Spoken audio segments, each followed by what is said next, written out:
Okay, finally ready. All right.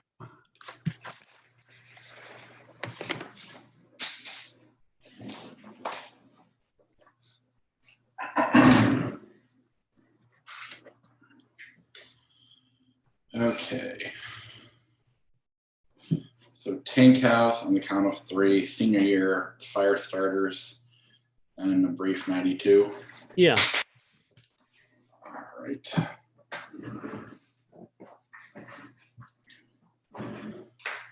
Anything before we get started? No, I got nothing. No new trailers that stand out. No real news that stands out. Okay. I forgot to check the box office numbers. I know Doctor Strange won, but I was curious how Firestarter did. I don't think it did well. It's on Peacock. Yeah.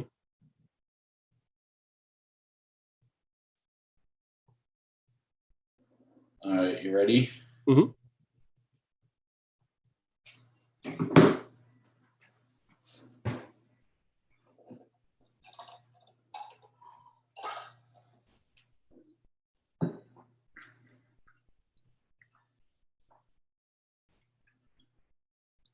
Welcome to the Everyone's a Critic movie review podcast. I'm your co-host, Bob Zarrell.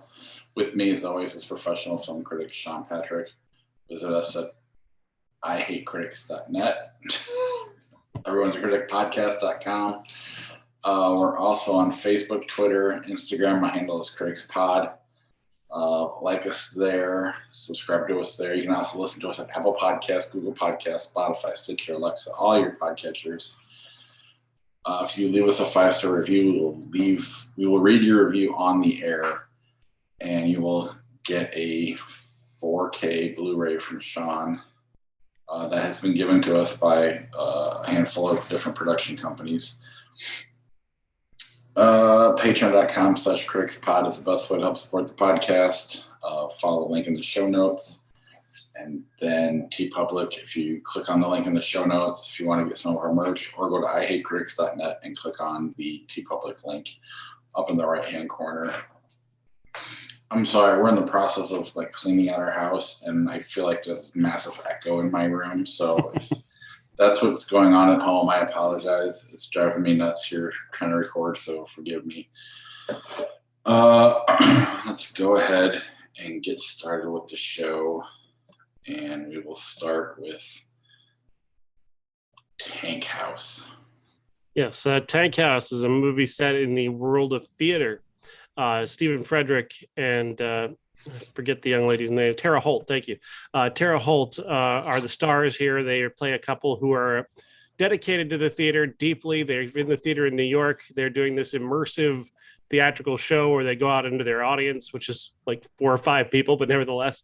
And actually they seem to be doing pretty well. They've actually got a theater critic who is there who seems to be really into what they're doing. And then an old lady dies and they get blamed for it and they get drummed out of the business, kicked out of New York.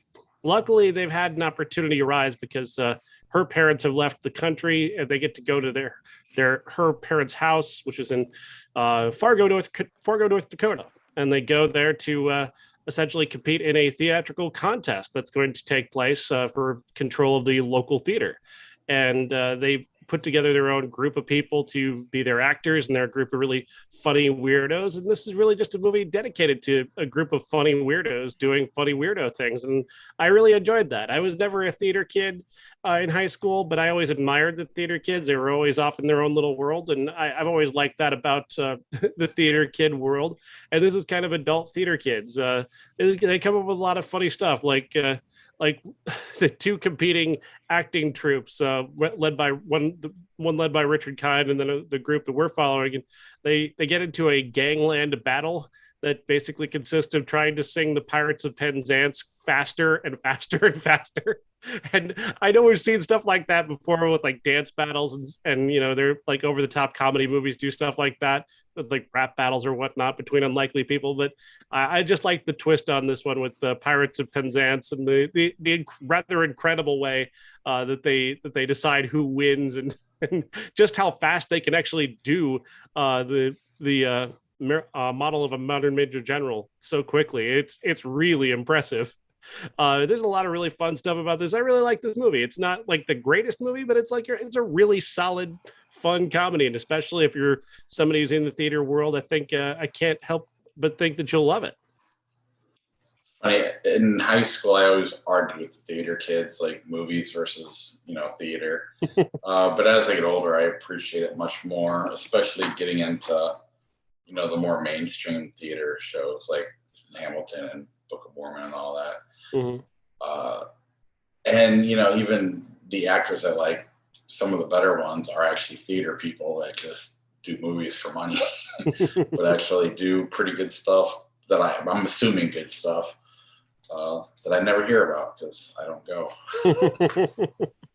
Yeah, I mean, I think everybody knows that like Hugh Jackman and even Denzel Washington have done some of their best work, and we've never seen it because it was on the stage. Well, yeah, and even like what you would think would be like a throwaway actress like Kim Cattrall, who's pretty much been sexualized her whole career, but actually has a fairly good stage career off to the side. You wouldn't even know. I don't know. It's just it's a whole different world. Yeah, like Patti LuPone's a great example. She's been in a few movies, but I mean, on Broadway, she's an icon. She's like the biggest star there is. And if you say Patti LuPone to most people, are like, I think I recognize that name. Yeah. But yeah, and it's available now, I'm assuming, to rent at Amazon, iTunes, everywhere you can rent movies. Yeah, it's a lot of fun. It's got a weird energy to it. There's really very little conventional element to it, and I dig it. I dig that about it. If you're gonna do comedy that seems familiar, do it well.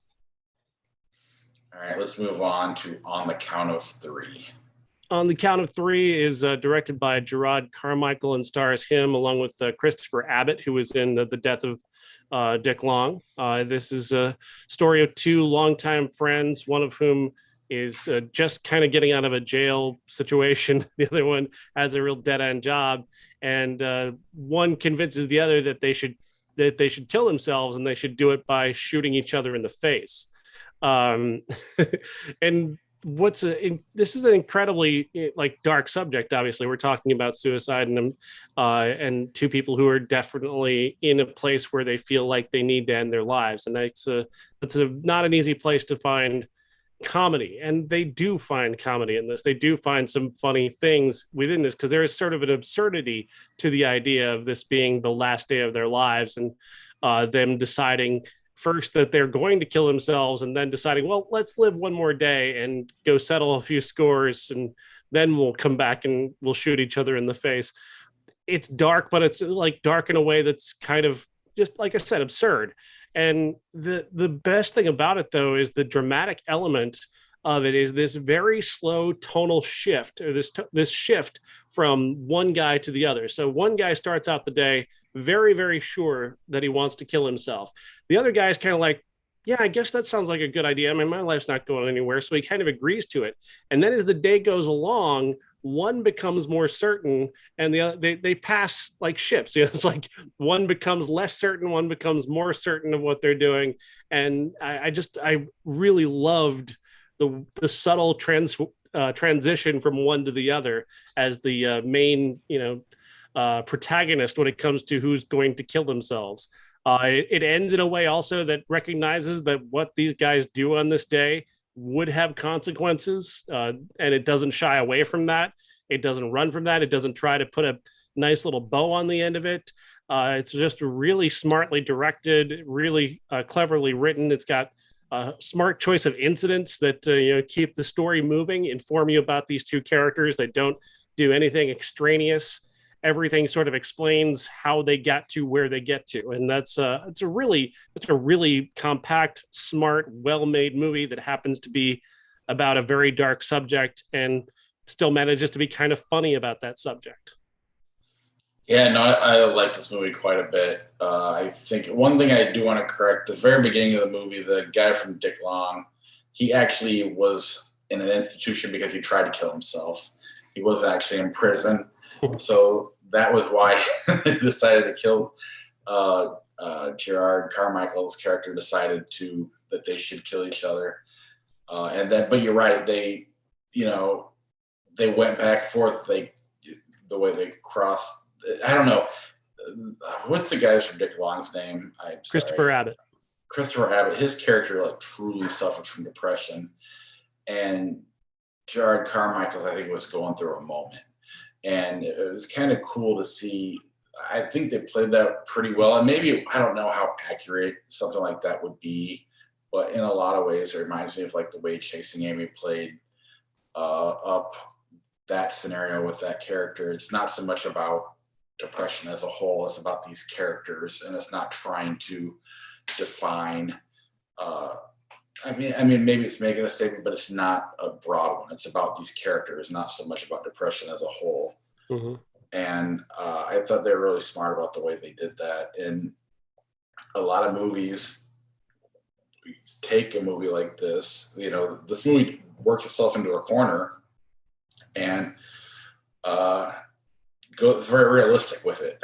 A lesser movie would have tried to get out of that corner with a very cheesy, put a bow on it type of an ending.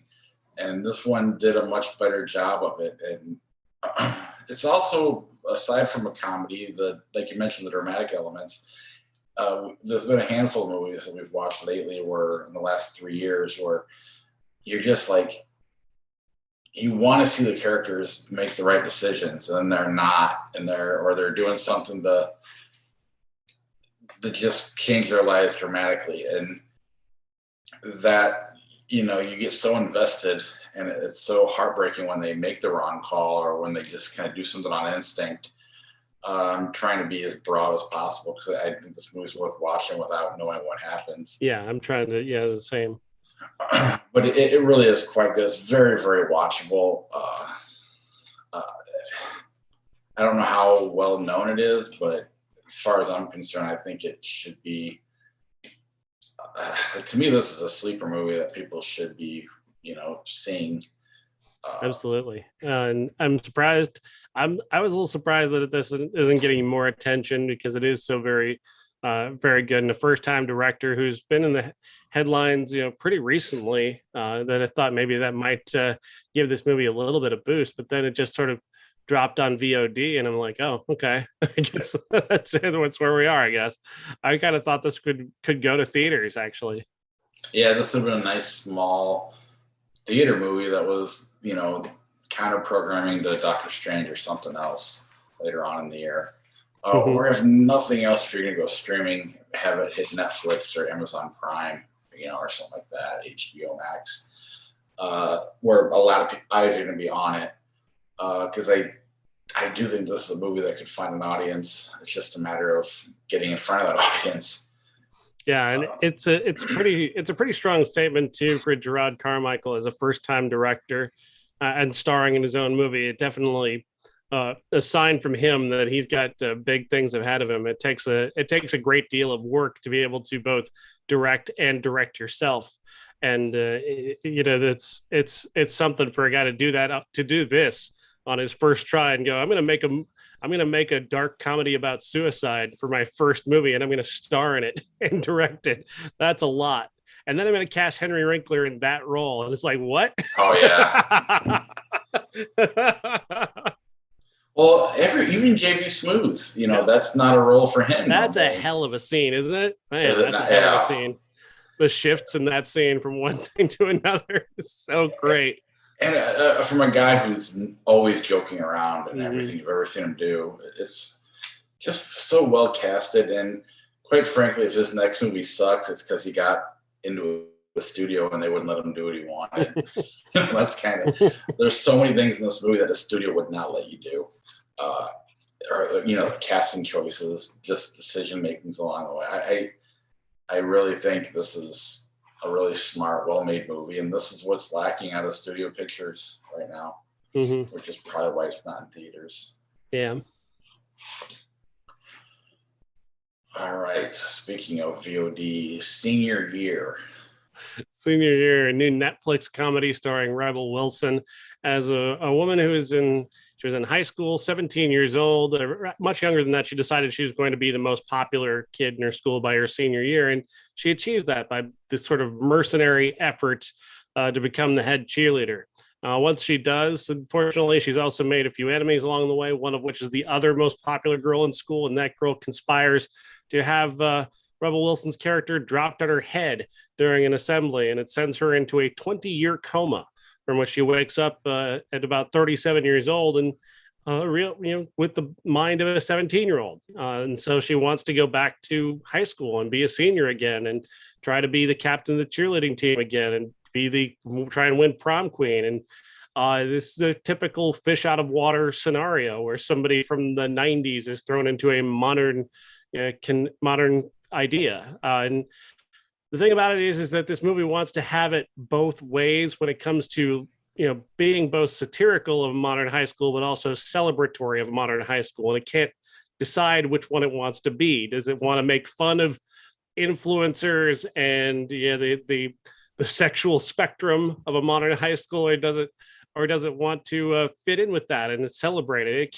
It can't decide. And the jokes here are just really limp takes on modern high school. So you've got a very popular girl who has a lot of Instagram followers, and everybody's on Instagram, and it's all about followers. And the school has become so PC that they don't want anybody to stand out above anybody else. So they got rid of the king and queen at the prom, and their cheerleading team is just a group of people who literally just do cheers for people, and they don't try to do anything showy or anything.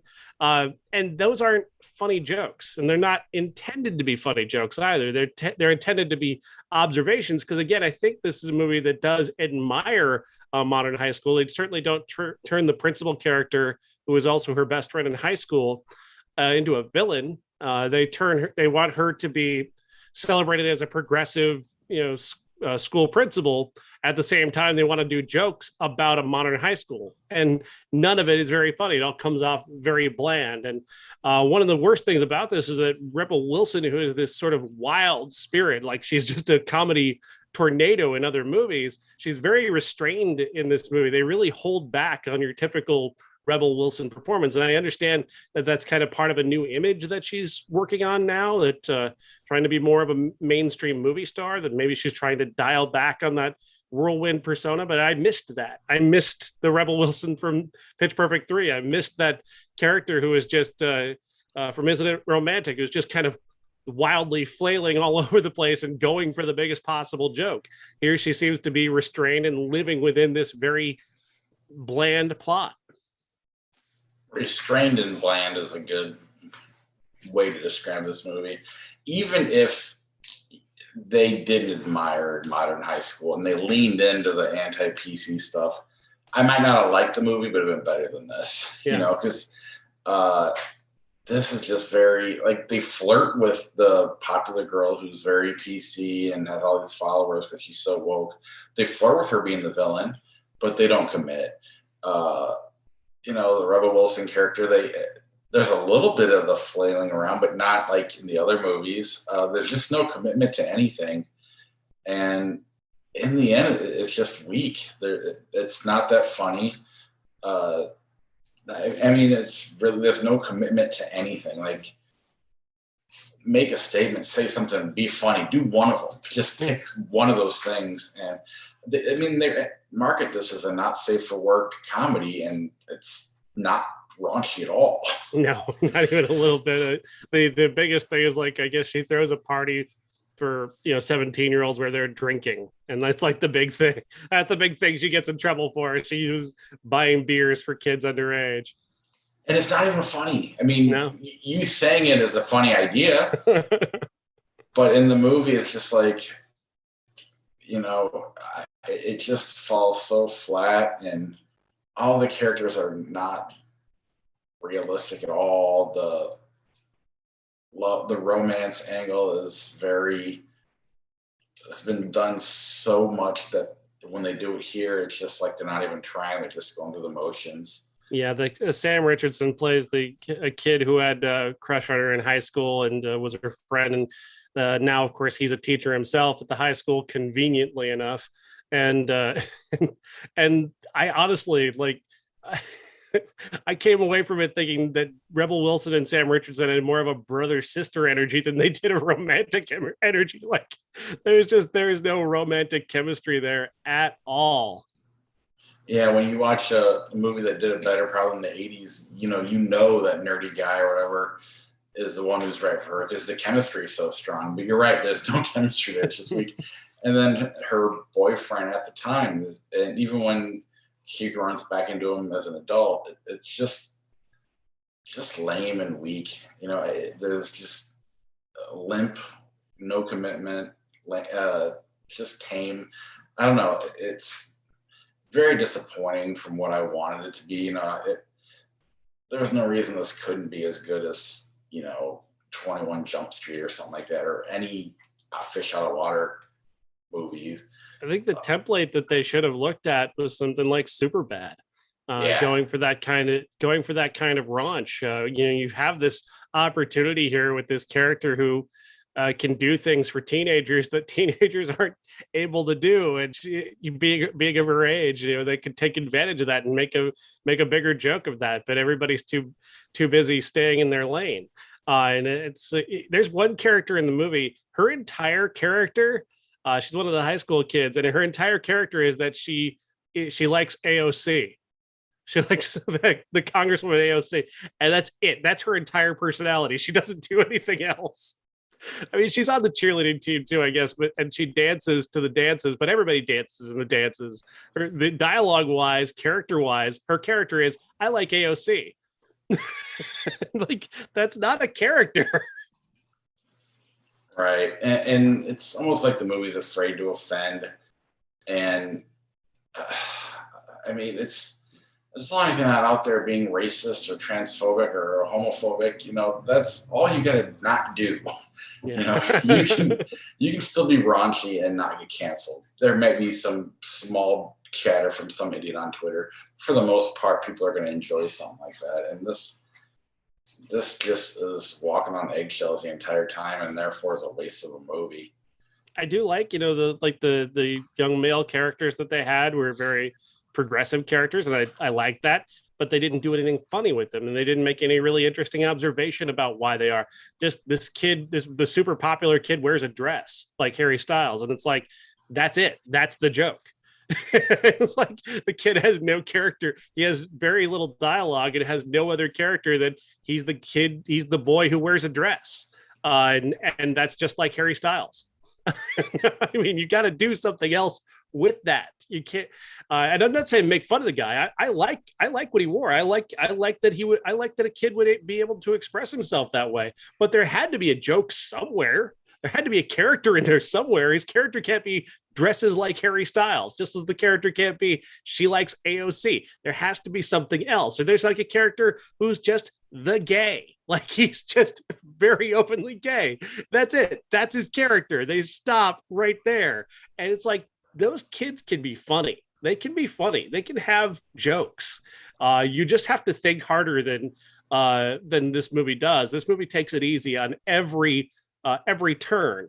The biggest jokes in the movie are song stings. Like when you hear, I think it's Crazy, or is it Crazy or Toxic? One or the other it's a Britney song, and it gets a big reaction, and somehow everybody knows how to do the big dance that they're doing to it. And then of course there's Hot in Here by Nelly, which is, again, that's just if you hear Hot in Here by Nelly, that's the joke.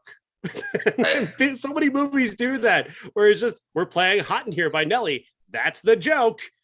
You got to do something else. There's got to be more to it than just playing that song. I know it's a funny song. You got to do more with it than that. But in the end, it's just a really bad movie because of it. Like, it's bad. I think so too. And it's a shame. And here it is getting a Netflix release, and bury this one on demand somewhere and let on the count of 3 get this release. Not that it would have gotten the attention this movie did, but this actually sucks really, really bad. Firestarter. Speaking of sex, really, really bad. No, it's not that bad. Firestarter stars Zac Efron as a father whose family's been on the run for some time, about 11 years to be exact. He and his wife, played by Sydney Lemon, are psychics. They were given psychic abilities in a government experiment years ago, and from that they had a child who developed powers even beyond theirs, which include pyrokinesis. She can create fire with her mind. The family has been on the run from the government, but when her powers explode while she's she's in school, and she can't control it, that gets the government's attention, and they've got to go on the run again. And then from there, it's a story of trying to survive, getting away from the government. What's lacking here is so much of what is interesting about the first movie. This is they're trying to make a straight ahead horror movie thriller with this one, but also kind of within the confines of maybe PG-13. So they're not really going all the way with it, but they're kind of going all the way with. But we'll get to the original in a minute because I got a lot to say about that fucking movie. But this one is just very bland because it doesn't have everything that's wrong with the other movie. At least is entertainingly wrong.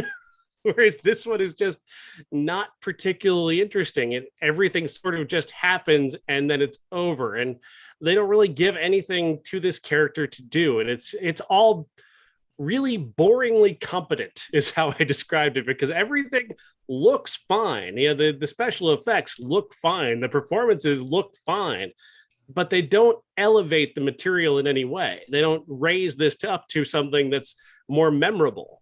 And that's just really what's missing here is something memorable. And it's a real shame because Keith Thomas was the director of The Vigil with Dave Davis back in 2020. That's an incredible horror movie based on a Jewish legend.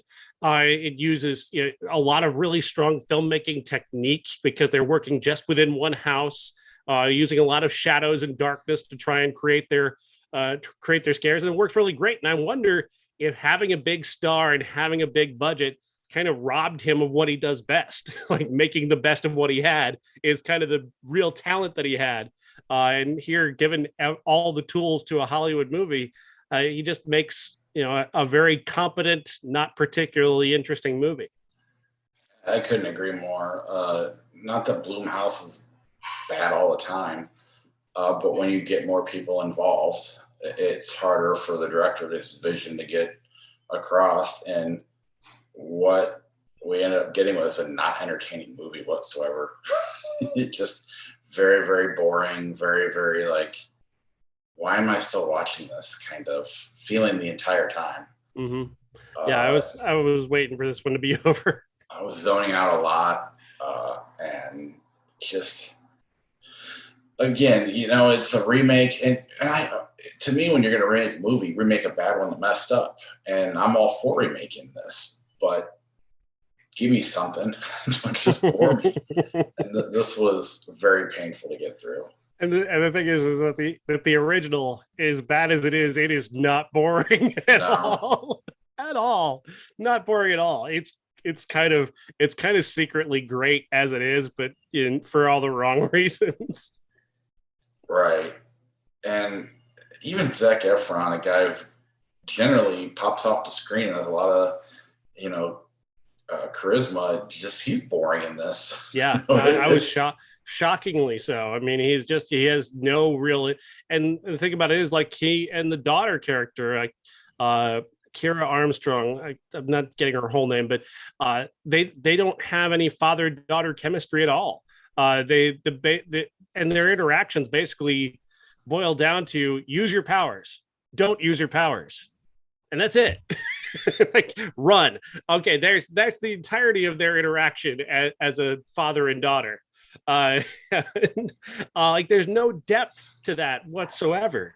Whereas admittedly in the first film, I think is it David Keith? Is that who that is? The original? He and Drew Barrymore, they communicate a great deal of history in a very short period of time. Right. Do you want to get onto that one? Sure. It's far more interesting than this. Yes. Okay. Firestarter 1984 is our classic. And this one stars Drew Barrymore at her absolutely most adorable. melting people's faces. And it's the I don't want to call it kink, but just the weirdness, like the incongruity of someone as so completely adorable as Drew is in this movie, melting people's faces, makes me laugh so very, very hard. It's like, it reminded me, you remember that like at the very start of Funny or Die, when Will Ferrell did that bit where he had his baby questioning him about his rent. Like, love that. That's kind of what I think about when I think about Drew Barrymore trying to melt people's faces. It just is so exactly. It's so incongruous. It's such a funny juxtaposition that it just kills me, and I just love it. Like, we're looking at her poster now on the screen on YouTube, and she's just so cute. Those chubby little cheeks and those eyes, like, it's just adorable. And she's lighting fools on fire. Like, it's so great. But then the movie doesn't stop there. It doesn't stop there, because then you have George C. Scott, who is probably the only actor in the world who could with a straight face, with complete commitment, want to murder Drew Barrymore, want to murder this adorable child. Like, he's the only guy I truly believe would have zero compunction. Like, you want me to kill her? I'll kill her. I'll fucking kill her. I'll snap her fucking neck. I'll just punch her right in the face, shove her fucking nose right up her brain. I don't care. I think maybe Willem Dafoe could do that, but that very few actors could pull that off with your opposite Drew Barrymore. But then you add to that the fact that he is playing this horrific bit of racism where he's like the most Caucasian actor playing a Native American character named Rainbird with this ridiculous ponytail. And then an eye patch, just because I guess. I think he actually had an eye infection. I'm not sure if that's true or not. So that could be something I just heard offhand, but apparently he did have an eye infection. But still, like, I just want to wear an eye patch today. I'm going to wear an eye patch. It's so funny. It's so not intended to be funny in any way. Then you've got, David Keith and then Martin Sheen. Martin Sheen is amazing. Like, the guy has so much actorly charisma that even though he's playing a character who doesn't have all that much to do, he does it so well. He's so magnetic. And that's what's lacking. Like, Firestarter, Gloria Rubin can't pull that off. She can't pull off what Sheen pulls off there. She's not a well-known enough actor to pull that off. She doesn't have the magnetism to pull that off. And I hate to say that, but she's kind of a TV actor. And that's just kind of her niche. She doesn't have what Martin Sheen has.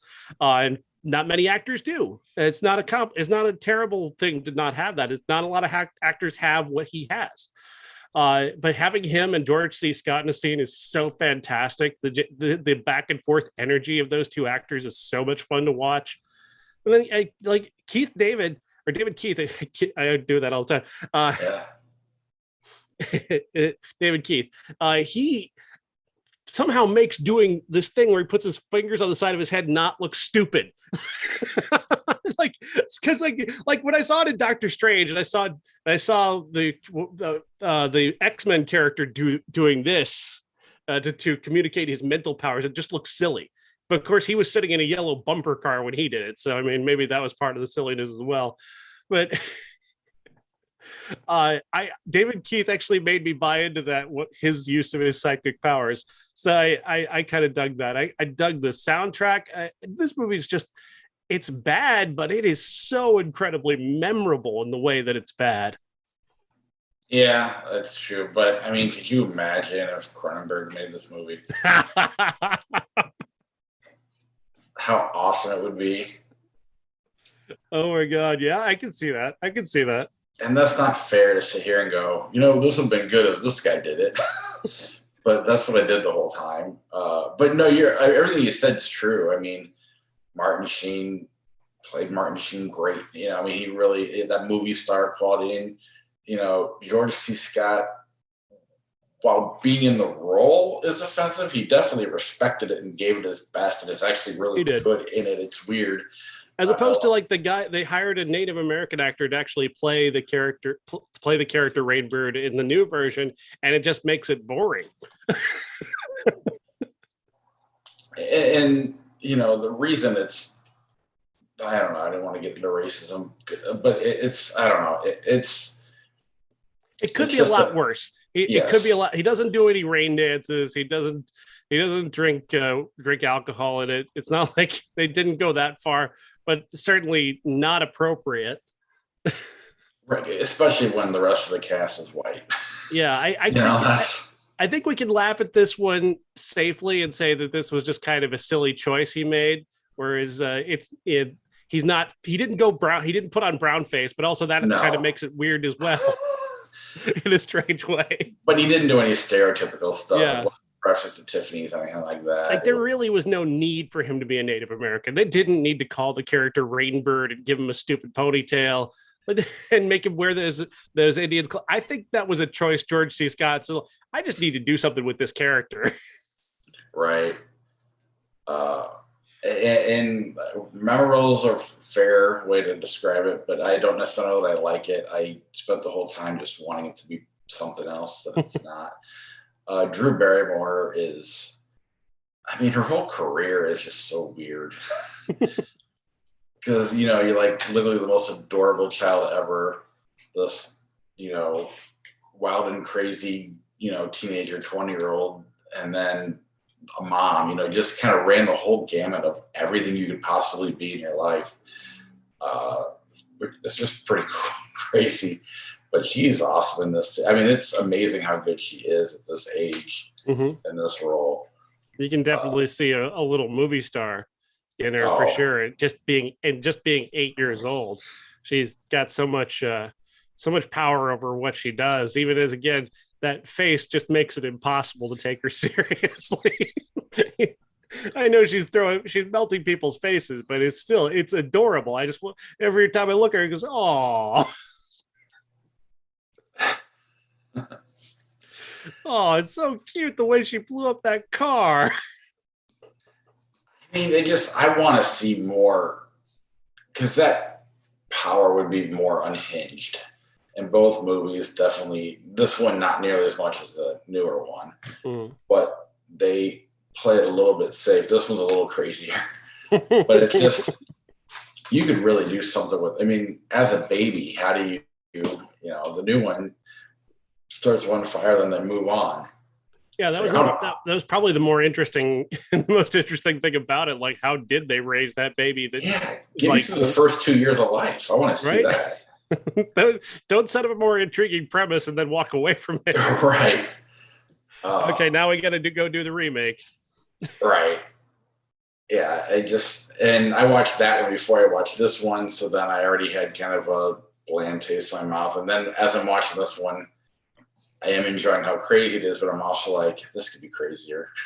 And it could be better and more competent and really, I don't know. You could take everything about the same cast and everything and put someone like a Cronenberger behind it. And I would love to see that. And I never will because I want Drew Barrymore as an 8-year-old or whatever to be in it. And that's not going to happen. But yeah, I had never seen it before. So I can knock it off my bucket list. It's another movie down. Yeah. And I didn't watch it this weekend, but I have seen it this year. Lethal Weapon 3. You see this every year, haven't you?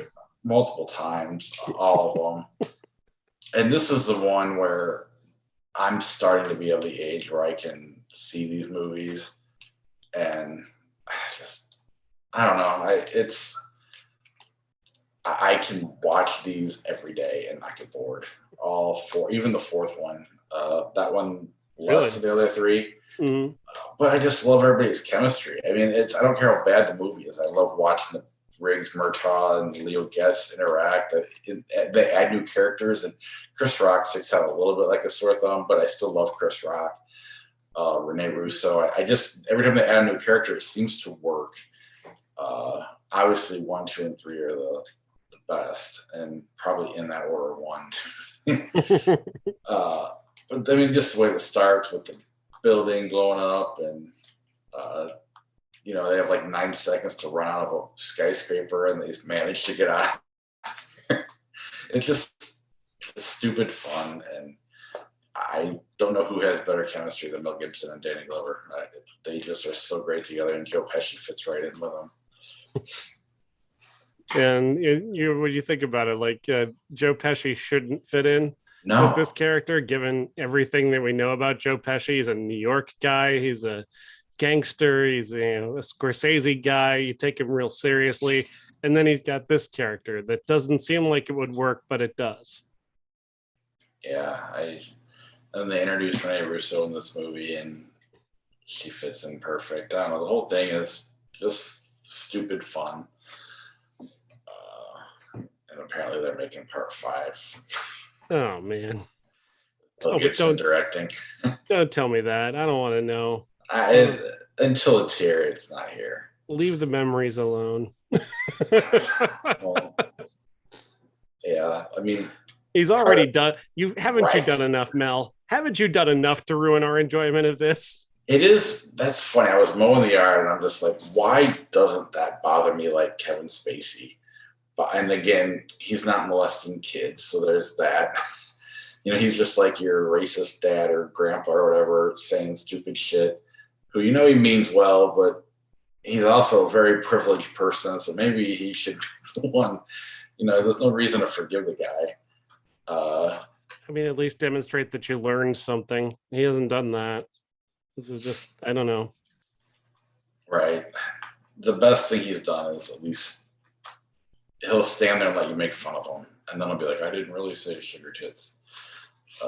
Anyway, that's everything you did say is on tape, though. So, yeah. But anyway, I love the weapon movies. So there's that, and I avoid movies like Father Stew just to not. Yeah. Brought back here, or exactly. to not ruin this experience. Also in 1992, we had what is that movie? Water Dance with Helen Hunt. Didn't see it.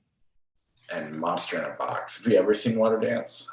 I don't think so. I saw it years ago. I don't really remember what it was about. I feel like she was trying to rehabilitate somebody in it, but I can't remember much about it. Next week, we've got Downton Abbey, A New Era, Men, which I cannot wait to go see. Chippendale Rescue Ranger, live action animated film that Sean's already seen, and it's fantastic from what I hear. Don't put words in my mouth. He actually hasn't told me anything other than he's seen it. Oh, I told you something. We can't say it yet, but I told you something. Our classic is Alice Doesn't Live Here Anymore.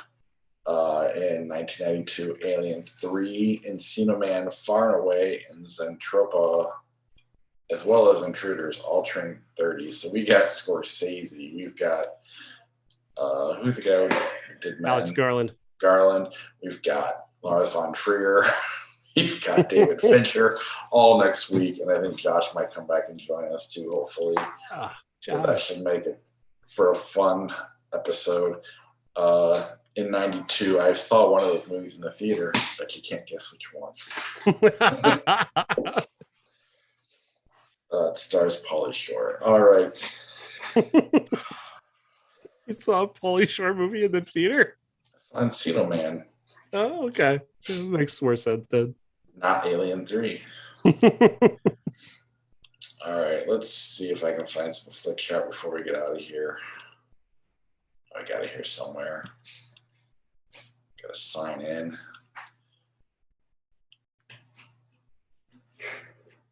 The Lion in Winter, Cool Hand Luke. The Lion in Winter. I've never seen that one, so I'll go with you. Must see. Dolomite, 1975, Knowing. Dolomite. The Sheik, 1921. No, I've never seen it. Yeah. Ooh, The Witch, 13. Two very good movies. It's The Witch, but 13 is a really, really good movie. Very underrated too. But yeah. The Witch it gets better for me every time I think about it and watch it. The Godfather Part 2, Apocalypto. Godfather Part 2. Absolutely. One of the best movies of all time. The Green Hornet, Cold in July. Don't know what Cold in July is. Neither do I. The Green Hornet, The Weatherman. Green Hornet. Yeah. Although I haven't seen Weatherman since 2005, I wonder if it's gotten better. I was thinking the same thing. Blast from the Past, Innocent Souls. Don't know what Innocent Souls is. Neither do I. Blast from the Past, Malcolm X. It's Malcolm X. Malcolm X. I love Blast from the Past, though. It's so good. I know. It's just like Schindler's List or Blast from the Past. Predator Management. I can't tell if Management is the one I've seen before. I can't see who's in that. Neither can I. Let's just refresh Yeah. that one. Miracle on 34th Street, Predator. That's the 94 Miracle. Not that would matter. Predator. Yeah, the greatest action movie of all time, according to Josh. Hook, Lara Croft, Tomb Raider, The Cradle of Life. You know what? Hook is better because it's a memorable bad movie, whereas Tomb Raider is not a memorable bad movie. Yep. 100% agree. Evil Dead 2, Mary Poppins. That's curious your answer on this Dead one. 2. But you like Mary Poppins too. I do. Yeah. I do like Mary Poppins, but Evil Dead 2 is Evil Dead 2. Yeah. And Soon the Darkness. I don't know what that is. No. Okay. Flick chart's really going out there this week. I'm not going to waste time with Deepwater Horizon either. My Best Friend's Wedding, Hunter's Blood. I've never seen Hunter's Blood. How old do they think we are? My Best Friend's Wedding, Lucky Number 11. Lucky Number 11, just a tremendously underrated movie. Absolutely. Oh, fuck it, wrong button. The Lost World, Once Upon a Time in the West. Is that the Lost World Jurassic Park, or is that some other Lost World movie? Jurassic Park. Are we sure? Yes. Okay. I'm positive. The years was 98. It's Once Upon a Time in the West. I was just curious. Lincoln Ghost Dog, The Way of the Samurai. Lincoln. Air Force One, London Has Fallen. Air Force One. Better bad movie. Yes, exactly. We lost Frank. Was it Fred Ward? Fred Ward, yeah. Tremors or Tropic Thunder. I have to pick against Tremors. I have to go with Tropic Thunder. So do I. It's better, but I do appreciate Fred Ward's work. I think that's probably his best movie. Absolutely.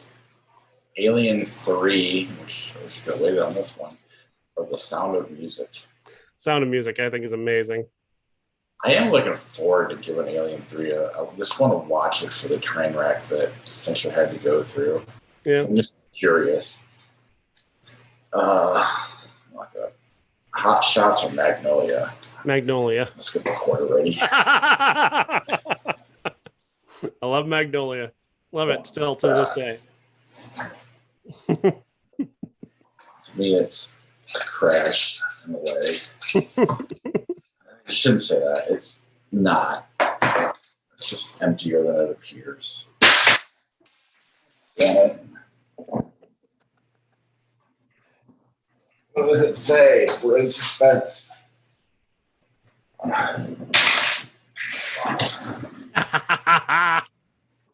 Magnolia was upset, or Hot Shots was upset by Magnolia.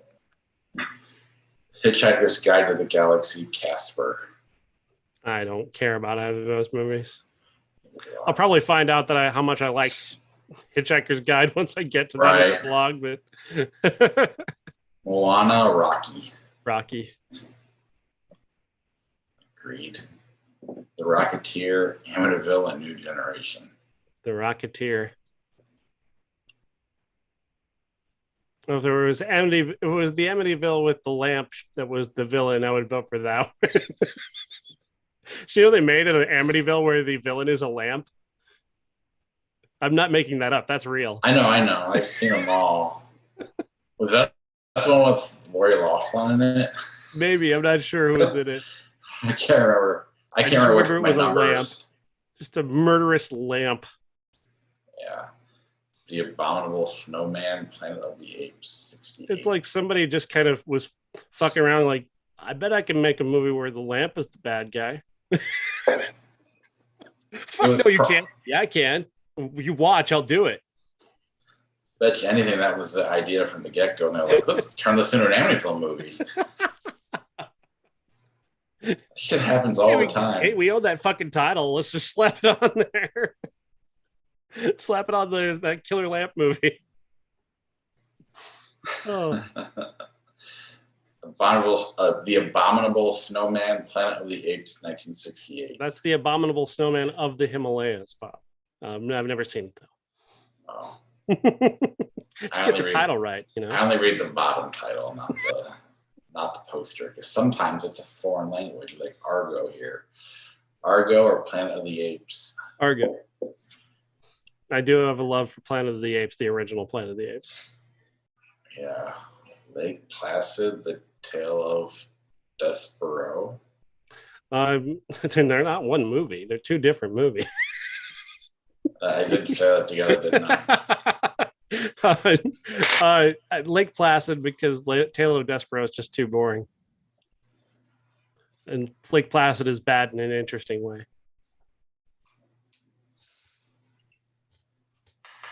Die Hard 2, Dreamgirls. Dreamgirls, because it's an actual good movie. For a second there, I thought you didn't like Dreamgirls. I was like, huh. Oh, this is tough for me. The Tree of Life, The Graduate. This is not tough for me. It's The Tree of Life. Because it doesn't have Dustin Hoffman in it. I know, but Terrence Malick made it, so it's a coin flip for me.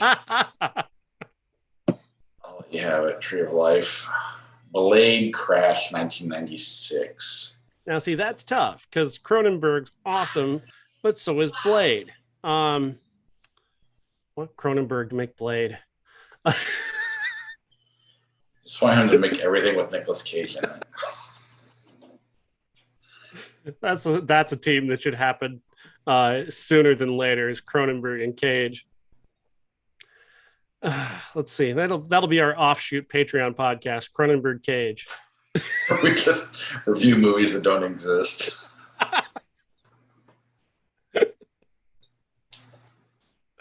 Oh shit! I think I'll go Blade only because I don't remember Crash that much. I'm sure if I rewatch Crash, I will probably pick it. It's got to be a classic soon. We got to make Crash that version of Crash, the better Crash, classic.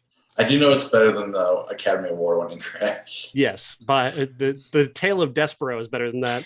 And I have seen it, and I remember I just was too young to fully. I was probably saw it as an 18. He was going for something, well beyond our years when it came out. Right. So you going Blade then, or? Yeah, I'll go Blade. Peeping Tom, Risky Business. Peeping Tom. One of the greatest movies ever made. Absolutely. Oh, Horton? No. Airplane or Dangerous Minds?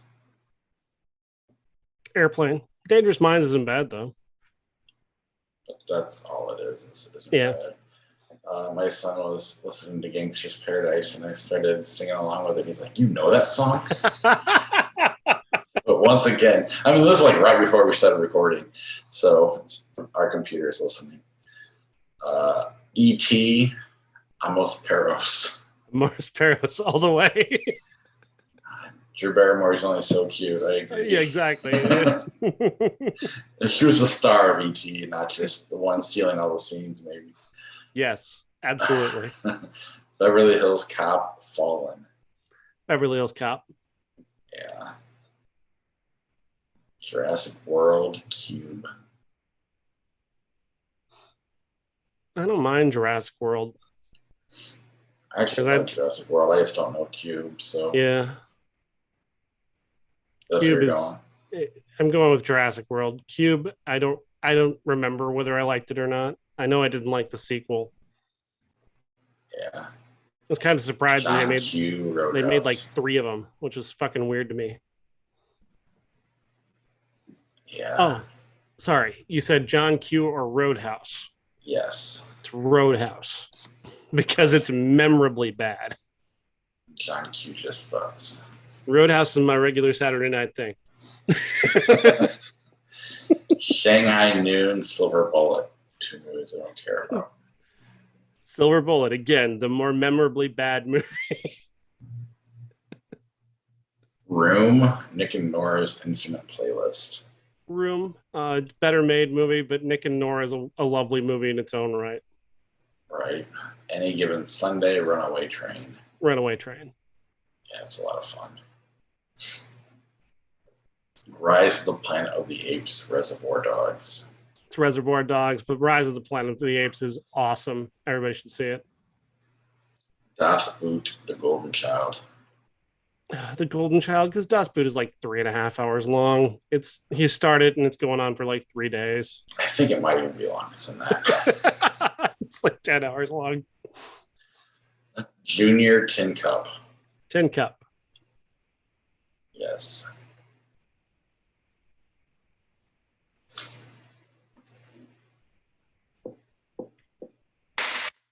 Blast from the Past, Alien.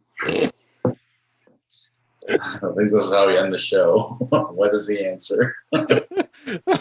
One answer I give is true, and the other answer might mean that Josh doesn't come on the show next week. Is that the same answer? It's Blast from the Past. Sorry, Josh. That really was a bad experience watching the 2 Alien movies and realizing that they're not very good. Realizing that all that mythologizing about Ripley was like, she's not really doing that much. She's a damsel in distress for a movie and a half. And that's and not a badass. And my brother and I still argue about that to this day. I'm like, watch him again. Quit remembering what it was like when you were 15 watching it. That said, I love Fincher, so I'm curious to see what kind of hell he had to go through next week. Yeah. Well, Josh has the extended cut with multiple I'm not watching that commentary tracks, so I would listen to Fincher complain about it, commentary, just out of curiosity. But that's about it. All right. All right. We'll see you next week.